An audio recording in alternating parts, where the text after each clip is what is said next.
Hi everyone, and welcome to the Simple Knit podcast. My name is Elina and I'm coming to you from Brisbane, Australia to talk about some knitting today. If you'd like to check me out elsewhere, I'm on Instagram and Ravelry as Simple Knit Co.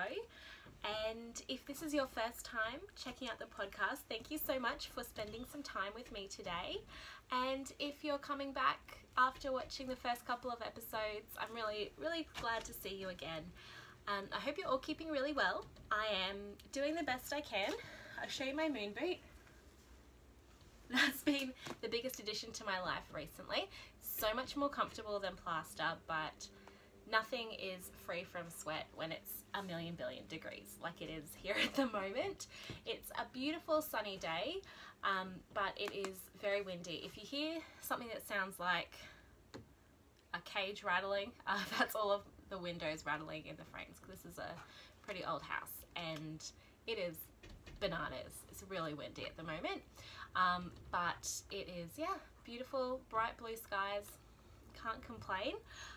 So I might kick on and start with the knitting very quickly today, because what I'm wearing in my finished object are the same thing. I've got my lady slipper top on that I finished this week. This is a pattern from issue 16 of Amirisu magazine. It's designed by Fiona Alice and it's this really cool top. I knit it out of this incredible yarn from Fibersmith in Melbourne. It is their hand-dyed alpaca, linen and silk. So I think it's like 50% alpaca and then the like 25% linen, 25% silk. And it is absolutely delightful. The colour is called Haystack and I absolutely love it. It's this cool like grubby yellow that just looks really great. So I'm wearing it over actually a black jumpsuit because it's very hot. It's still like a really cool breezy top, but I'm going to take it off in a minute. Firstly, so that you can see it a bit better, and secondly, so I can stop sweating. But it wraps around, so this front section ties in the back, and then this back section comes around with this little lace panel, and I've just got some cream coloured ribbon. It's actually blanket binding, so it's a doubled over ribbon, and I just cut it and what's the word? Not like almost singed, like I used a candle and just melted the edges so it doesn't fray. I think the cream colour looks really pretty, but I think it would also look really cool with like a woven belt or something. So I'll definitely be trying that. The only real modification I made, I did remember. Last week I said I couldn't remember this other thing I'd modified about it, but I do remember. I'm pretty sure in the pattern it has you knitting on a 3mm needle. I had to go up to a 3.5mm needle to get gauge, and also like I was really still happy with the fabric and I got pretty much on gauge with that. But that's pretty normal for me. I'm quite a tight knitter, so I often have to go up a needle size or two or a lot to meet gauge, but that's pretty normal. I'm a tight knitter and there's really nothing I can do about it. Just gonna keep strangling that yarn around my needles, and I knit it on some, basically all of it I knit on the 3.5mm needle from my Licker interchangeable set, which is basically the only needles I use for anything over 3mm. I have for smaller projects, like I do prefer a wooden needle, but for socks and things I'm just so clumsy and always throwing my knitting around that a wooden needle isn't really practical at those smaller circumferences. So I do have some hires. I've been a victim of hire sharp stabbing injuries because those 2mm needles, I can't believe I've been let on a plane with those. They are honestly weapons. One day, actually, this isn't even related to this project, but one day I was leaving work and I just shoved my hand into my purse, probably to grab my keys or my bus ticket or something, and I felt like a scratch on my finger. I was like, oh, that's weird, I must have just grazed it. And as I was walking out of work, I'm like, why is my hand so sticky? And I looked down and there was blood running down my hand because I'd stabbed right through the top of this finger with my 2mm higher sharp sock needle. That was disgusting, really gross. But yeah, those needles are definitely, I mean, they're really great. You get beautiful stitch definition, so easy if you're doing like really tiny little cables. Gorgeous. I really like using them, but you do have to watch yourself. That was a fun tangent from the fact that I knit this mostly on 3.5mm needles from my Lick It interchangeable set. When I picked up and knit the neckline, I did use, I think it was a 3.5mm higher sharp, just because I like the more pointy tip. I really like the wooden needles, but they're a little bit, they're still like quite blunt. I really like the pointy needle for really just getting in there and getting a really nice edge, a nice smooth edge. I'm actually really happy with how this neckline came out. I'm not, as I said last week, not great at picking up stitches, but I was really careful, and there's a couple of spots where it's a little bit gappy, and I'm just gonna wear it for a while, and if it really bothers me or if they start to expand, I'll just go and do a bit of seaming. But yeah, I'm really happy with how that's turned out. The other modification I did make was I made it, you might notice it's a slightly more scooped, a lower neckline than, I think on the sample it's kind of up about here. Oh, that's a really good angle. I'm sure YouTube's going to pick that one for the thumbnail. But I added about 5 centimeters in just this section here. I prefer things that sit a bit more open, so it's kind of low, but it's definitely not, like my bra's not going to show and my boobs aren't going to fall out, so but I'm really happy with how that sits. And then to compensate, to keep the length equal, I just added 5 centimeters before I did the back neck shaping. It's just open on the sides, which is really cool.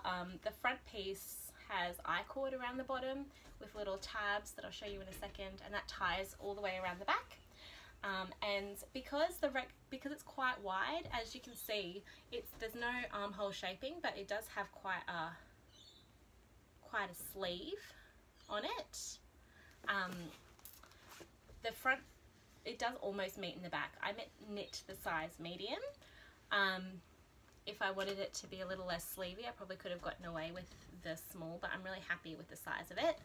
And then this lace bit comes almost together in the front, which is really nice because you then get to show off the cool little detail. Now, just hold tight for a second. I am going to take it off so that you guys can... There we are. That is a much more appropriate temperature for me. I kind of feel like it's just, I'm wearing this like linen jumpsuit that's just, you just pull it up. And it has like no waist shaping, you just no elastic. I kind of feel a bit like a giant toddler, but like a sophisticated toddler, but still a little bit like a toddler. But because it's linen, it's so comfortable. I think I got it from Uniqlo if you're interested. Probably not. Not here for my sartorial advice, you're here to see the knitting.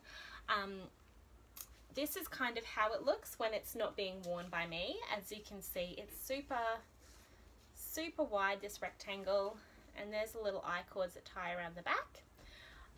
And my favorite details, I've showed you this every time I've showed you this project, but this cool little braid up the side that just helps the stockinette sit really nice and flat, no curling. I haven't even blocked this properly.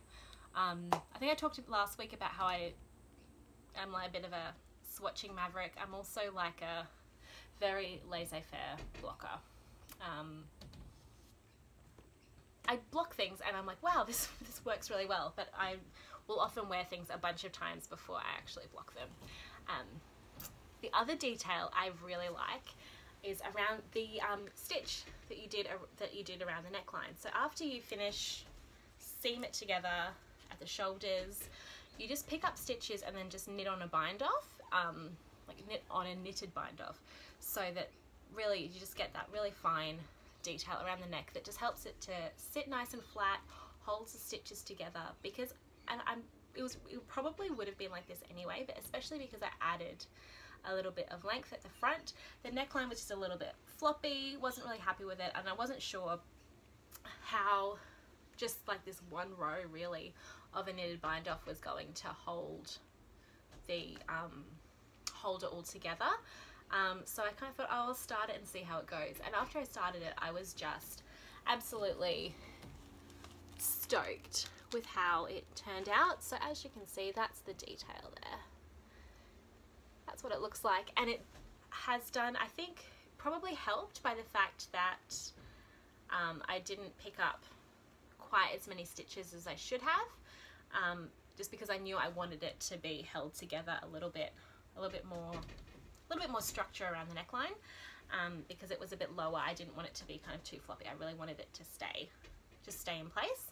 And as you can see, like, it covered the neckline of this jumpsuit completely, which I was very surprised about. I thought I would have to get changed so I could wear this on the podcast even for just a couple of minutes. But I didn't, and that was just a really nice surprise. And I think I think in the pattern it's called like a garter stitch bind off. I don't know, I couldn't find it anywhere else. I haven't looked in any of my knitting books, but like there weren't any video tutorials on it. The written instructions were super clear and easy to follow. I had no idea what I was doing and I did it fine. So but it's definitely something I'm going to keep in mind and keep in my tool belt for knitting other projects, because I'm just really happy with how it turned out. And yeah, really nice to finish this just as it kind of gets slightly too warm to wear it, but you never know. Cool changes happen. And I'll just show you one more detail, kind of what it looks like, the lace with the ribbon. One of the reasons I wanted to go for this paler coloured ribbon was so that it just had a lighter background, so you could kind of see that really pretty lace. But I'm so happy, so happy with this project, everything about it, the yarn, pattern, the fit, everything. I'm just so happy to finally have this gorgeous item in my wardrobe. I think it'll just be really easy to make it look really, just something just really pretty to wear, and that feels like you feel real powerful when you're wearing something that you knitted, I think, especially something that looks so elegant and so lovely. Excuse me, just gonna have a quick iced coffee break. This cup is absolutely ridiculous. It was like $2 at Kmart, which is terrible, and I feel very guilty about, but it has like sequins in it and they actually do move. Really great. I got it to take cold brew coffee to work because I am a very professional lady. I also got this Christmas one that's accidentally light up. I haven't quite gotten to the stage of feeling like I can take that anywhere, but yes, big coffee drinker around here, so I really needed something to be taking iced coffee around in. I don't know why I put it away when I knew I wanted to drink more of it. Alright, so that's my, I'll stop jingling ice cubes. That's my only finished object for this week. The next, I have a couple of works in progress that are kind of at very exciting stages. So even though I went back to work this last 2 weeks, I've managed to do like quite a substantial bit of knitting. One of it's because one of them is quite a large gauge project, so get a lot of progress, but I'm really stoked. So I haven't been working on all my whips this week, but one of them that I have been working on, I don't know what it has been, but I just had this real craving. A lot of the projects that I'm working on, because it is summer, I've been working on a lot of projects with, with plant fibers, so cotton, linen, that kind of thing, which I love. I really like working with. I know some people really don't like working with plant fibers. I do, probably partly out of necessity, because I'm never going to get to wear woolly jumpers 8 months a year unless I move, but also it's just, I really like it. Yes, you kind of have to watch your gauge a little bit and it's not as forgiving, but still get really cool items out of it. But I've been knitting with these and I just had this real craving, despite the fact it's been hot. I really wanted just like wool in my hands, which is really weird. I've never really had that before, where I'm just like, I just want to be holding wool. So I did it because that's why I knit. I do it because I want to. And I finished the front half of my LYDIA tank. Now this isn't blocked, so it still looks like it's about the size of a 3-year-old. But I finished the front half. We have the little shoulder straps on these little holders. There we go. And that's what it looks like. So as I've said before, this is knit in hedgehog fibers. The lace at the bottom is just done in the colour Pine. Was a bit dark. Oh, pretty. Lace is going to look so much better when it's blocked. I promise I'll block it for next time. And then the top half, I'm alternating between that pine colour and those little neon pops you see are Crybaby.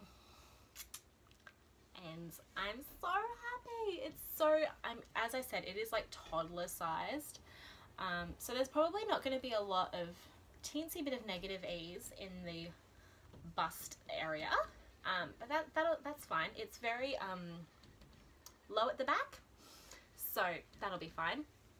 And also it's going to grow that direction horizontally. I was just, as I was sitting there, I was flicking my head. I'm like, is it horizontal or vertical? Horizontal. It's going to grow horizontally to really let that lace shine. But I'm really happy that I got the front half of this done. Now I just have to cast on for the back half, which I love casting on, but it always takes me like 3 goes to get it right. And this has a tubular cast on. I know that in the pattern it's written as one of like the tubular cast on that uses a provisional cast on, and then you like knit it to do something and then you knit it together. No, I just did a normal tubular cast on. Some people really like that method and find that a lot easier than doing the slingshot style long tail tubular cast on, which I actually don't mind. I find it really quick and easy when you do it properly, which I didn't for this, but I don't know what I'm trying to show you. Which I didn't for this, but once I've done that, I can't wait to get the back half of this done. And as I've said before, I'm not sure how wearable this is going to be, but I don't really care. I just wanted to use these yarns for this project, and I think it's going to be really, really cute, even if I just like wear it at home or just have it to look at. I'm still really happy with it. So the pattern is the LYDIA Tank, because I didn't say this earlier, is the LYDIA Tank by Courtney Little of Ivy and Autumn. And yeah, it was really nice actually to have a bit of wool through my hands.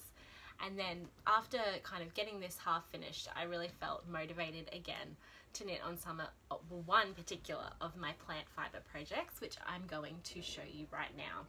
So this is just a tiny little baby, last episode, a little tiny casted on edge. It is my Christmas tank top. So as I explained incredibly poorly last week, when I was editing the podcast, I was like, no one is going to know what you're talking about. Hopefully you all kind of followed the gist of me enough. I'm knitting a tank top for Christmas. I'm using the chart of the Christmas tree from the Yulgren sweater by Andy Sutherland, and I'm plonking that on the front of a linen tank top, which I'm kind of drafting myself based on the sloper outline that Karen Templer has written on her Fringe Association blog. So I have a front half a tank top already done with a giant chart on it. Who am I? I'm a super productive knitter, which I've never not really been. Oh, I'm so glad you can actually see it. Yay! So as you can see, this is the tank top that is curling inwards, which is a problem that I'm going to have to remedy somehow. I started out with a little 2x2 rib.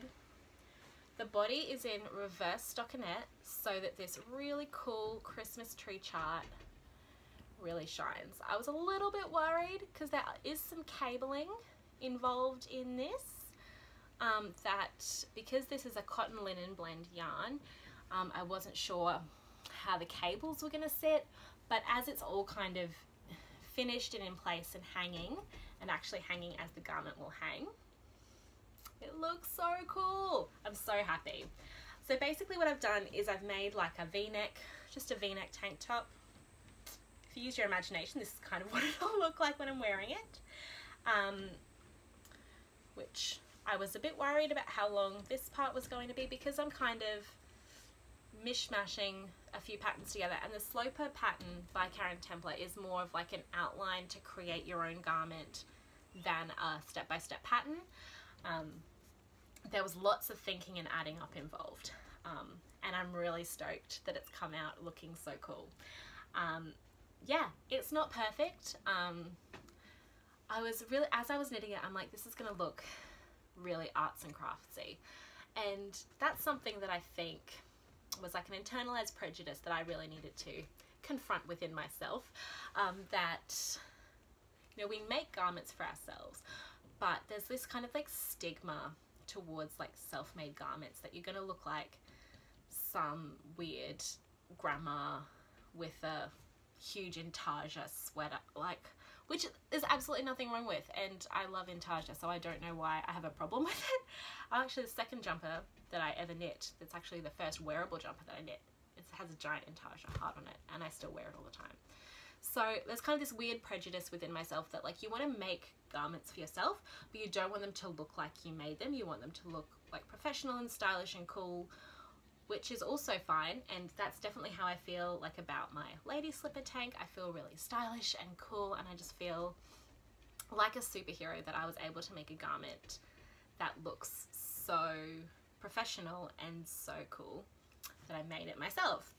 And as I was doing this, I was like, oh, the chart and the cables are not going to sit very nicely on a linen yarn. The reverse stockinette is going to show up that my rows aren't completely even, and that's not going to block out, because this isn't wool that is magic, it's plant fibers that are not magic, and they're just going to stay like that, and it's not going to even out, and it's going to look really, everyone's going to think you're lame, but you know what, who cares? It's really, really cool, and it's making me feel very festive. I have cast on the back, very impressive. Just like done 3 rows of that, and one thing I am a little bit concerned about is because it is reverse stockinette, and I did a little slipped stitch selvage, which I've had to practice saying before I started filming, because it's in reverse stockinette. I think I did something weird. Either I did something weird, or I think this is just the nature of a slipped stitch selvage, that it does roll towards the purl side. Now that's going to be fine up the side of the body because it's going to be seamed together. But as I get to like the armhole, I'm not sure how that's going to fare. And also I'm not sure how I feel about the slipped stitches along the neckband. Like they're fine. Because what I did do like a sloped bind off to keep that outer edge really smooth, which is also something that I learned from Fringe Association. Who would I be without Karen? I don't know. Where basically you knit all the way, you don't knit the last stitch of the row, you turn it and then you slip the first stitch and bind that first. This is why I don't do tutorials or teach people to knit, because I'm terrible at explaining things. But I'll link down below to Karen explaining it properly, and it just gives you a really nice smooth edge. But you do get these little slip stitches, which are quite wide, and because this is reverse stockinette, they kind of curl a little bit. Once again, I'm just going to leave it, I'm just going to wear it, and if it drives me bananas or if it looks weird, I can always like pick up the stitches around the armhole. Like if they're going to curl in and be annoying, I can just pick them up and just knit a bit of, like, do one of those, like the neckline on my lady slipper, do like a little edge just to hold the stitches steady. I might need to do that, I might not. It's a really fun thing about drafting a pattern yourself. You kind of just get to see how it goes. but I'm really happy, feeling quite festive. I realise I haven't told you the yarn that I'm using. It is KATIA linen, which is actually a linen cotton blend. It is 53% cotton, 47% linen, in this pretty colour called Sage.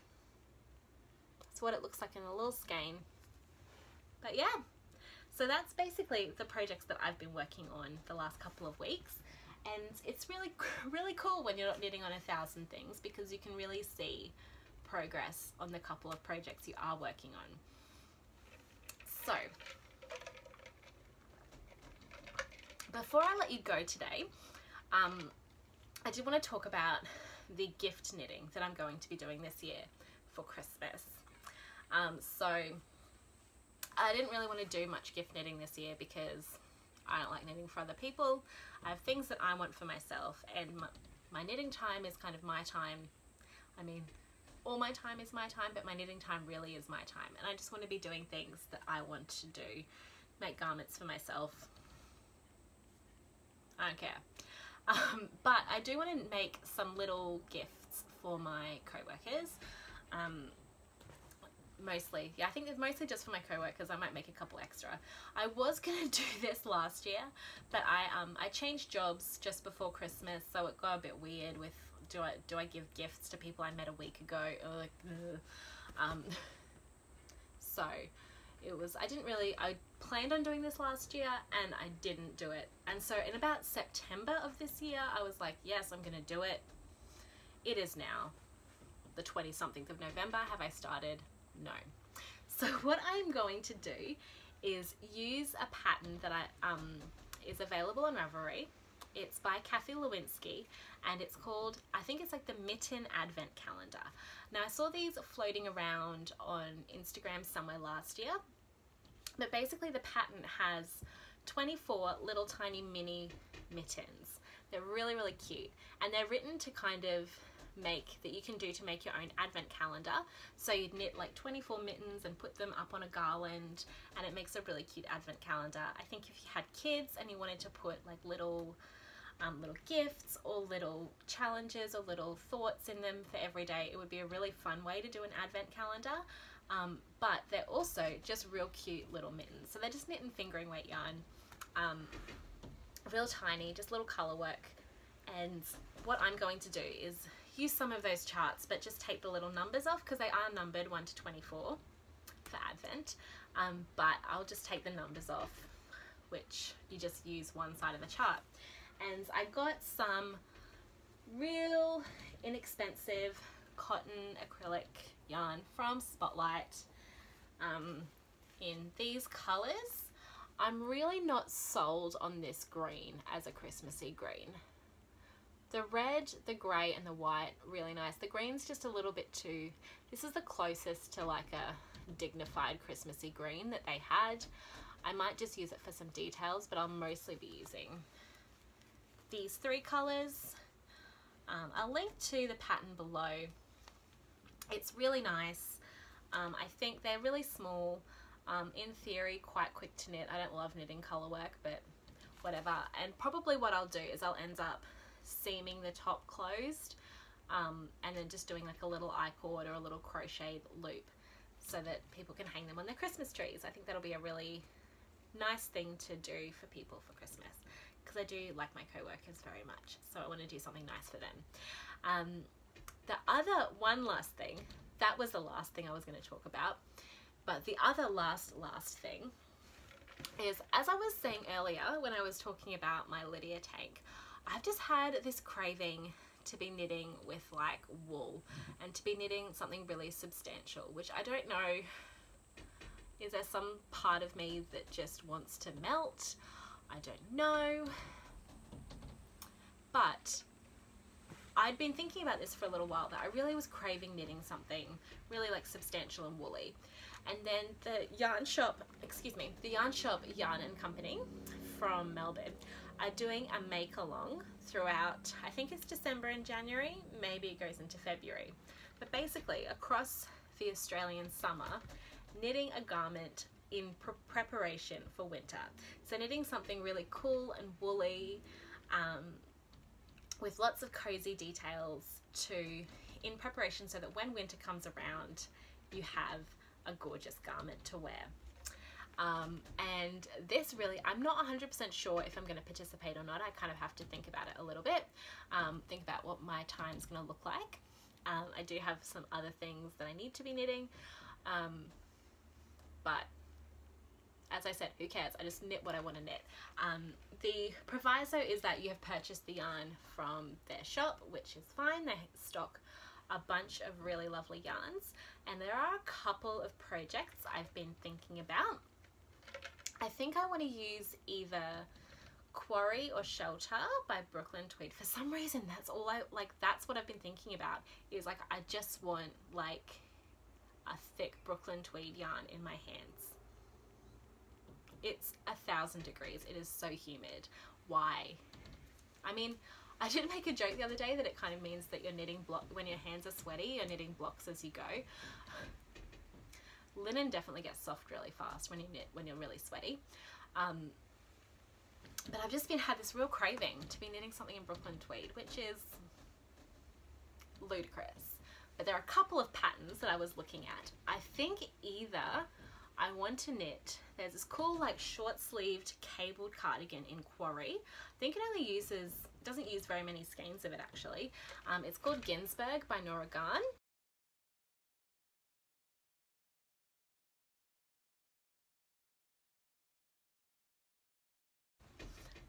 And it's really nice. I think I could wear that a lot. The other pattern I've been thinking about is in the Brooklyn Tweed holiday Christmas collection that they do with patterns they've already released. They had the Svensson jumper, which I think I talked about in the first episode, but they've knit it in the colour Wreath, which is super pretty green. I think it's supposed to be like a Christmassy colour, but like green is a year-round colour. Green's my favourite colour. I love it. So I've been thinking about knitting one of those two. Let me know in the comments below. Am I losing my mind to think that I should be knitting with Brooklyn Tweed, particularly like Shelter or Quarry, in summer? Is that stupid? Probably.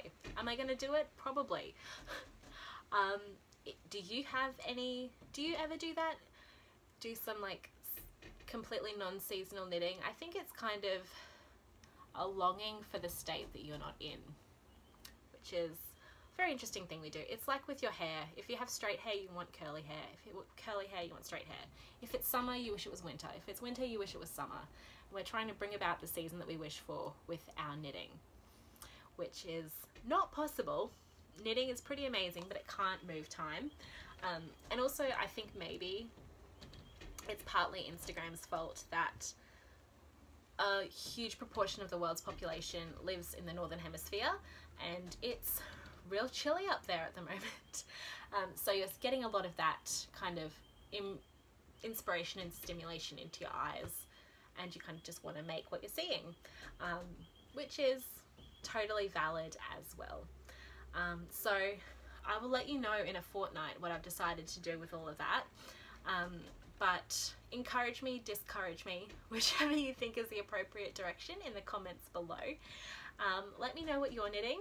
Are you doing any festive knitting? Are you doing any gift knitting? Are you a nice person that actually knits things for other people for Christmas? I did last year. I knit my mum a birds of a feather shawl. At 3 o'clock in the morning on Christmas Eve, I was there draped in mohair in my bed, finishing that shawl. I'm still having like slight trauma response to that, but it was so worth it. She loves it and it's gorgeous. It's such a pretty pattern. Definitely recommend it if you like mohair, which I don't, and you like shawl knitting, which I do. But yeah, let me know. Do you have any gifts on the horizon this year? I'd love to hear what you're knitting at the moment. So if you have any questions, comments, anything you'd like to share, please feel free to comment down below or hit me up on Instagram or Ravelry. I'm always happy to say hi and have a chat about knitting. Let me know if you're a gift knitter, if you're not a gift knitter. Let me know what's on your needles at the moment. I'd love to talk to you about it. and I hope you keep safe and well until I see you next time. Have a wonderful day, have a wonderful weekend, and I'll see you later. Bye!